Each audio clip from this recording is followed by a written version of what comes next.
প্রথমে ইফতেখার আহমেদ, এরপর সুফিয়ান মুকিম।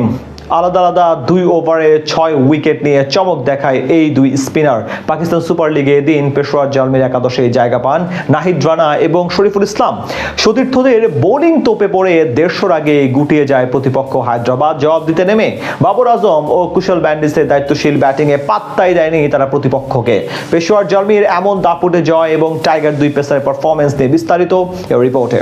চাঁপাইনবাবগঞ্জের প্রত্যন্ত অঞ্চল থেকে পাকিস্তানের লাহোরের গাদ্দাফি স্টেডিয়াম। পাকিস্তান সুপার লিগে আজ অভিষেক হয় পেসার নাহিদ রানার। পেশোয়ার জালমির হয়ে এদিন তার সাথে একাদশে ছিলেন আরেক বামহাতি পেসার শরীফুল ইসলামও। এদিন হায়দ্রাবাদ কিংসম্যানের বিপক্ষে টস জিতে বোলিং করার সিদ্ধান্ত নেয় পেশোয়ার জালমি। বিপরীতে ব্যাট করতে নেমে শুরুটা ভালোই করেছিল ইসলামাবাদ। মাইকেল ব্রেসওয়েল ইনিংসের প্রথম ওভারে দিয়ে যান 10 রান। দ্বিতীয় ওভারে বল করতে আসেন টাইগার পেসার শরীফুল ইসলাম। সেখানে 2 সিঙ্গেল এবং 1 বাউন্ডারি সহ দিয়ে যান মাত্র 9 রান। তবে অতিরিক্ত আক্রমণাত্মক হতে গিয়ে বিপদে ডেকে আনেন তরুণ মাঝ সাদাকাত। তৃতীয় ওভারে বোলিং এ এসে তাকে আউট করেন ইফতেখার আহমেদ। তার বলে মিড উইকেটে ক্যাচ দিয়ে আউট হন তিনি। পঞ্চম ওভারে বোলিং করতে এসে ইসলামাবাদকে আরো বেশি কোণঠাসা করে তোলেন ইফতেখার। এবার টানা 2 বলে 2 উইকেট তুলে নেওয়ার পাশাপাশি শিকার করেন মোট 3 উইকেট। প্রথমে তার বলে হারিসের হাতে ক্যাচ দিয়ে সাইম আইয়ুব আউট হন। আর পরের বলে গোল্ডেন ডাক মারেন উইকেট কিপার ওসমান খান। একই ওভারের শেষ ডেলিভারিতে অভিজ্ঞ শারজিল খানকে বোল্ড করেন তিনি। পরপর 3 উইকেট হারিয়ে বেশ ভালোই চাপে পড়ে ফ্র্যাঞ্চাইজিটি।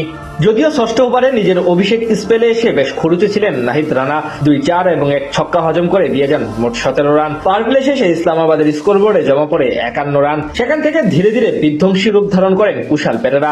আর তাকে সঙ্গ দিতে থাকেন অধিনায়ক মার্নাস লাবুসানে। দুজনের জুটিতে বল করে ম্যাচে ফিরে ফ্র্যাঞ্চাইজিটি। 10ম ওভারে বল করে মাত্র 9 রান দিয়ে যান নাহিদ। 15তম ওভারে প্রতিপক্ষ অধিনায়ক লাবুসানেকে ফিরিয়ে দলকে ব্রেক থ্রু এনে দেন সুফিয়ান মুকিম। 17তম ওভারে এসে আরো 3 উইকেট নেন এই স্পিনার। যেখানে 35 বলে 58 রান করা কুশাল পেরেরার উইকেটও ছিল। শেষ পর্যন্ত 145 রানেই অল আউট হয়ে যায় ইসলামাবাদ ইউনাইটেড। বল হাতে 1 উইকেটও নিতে পারেনি টাইগার পেসাররা।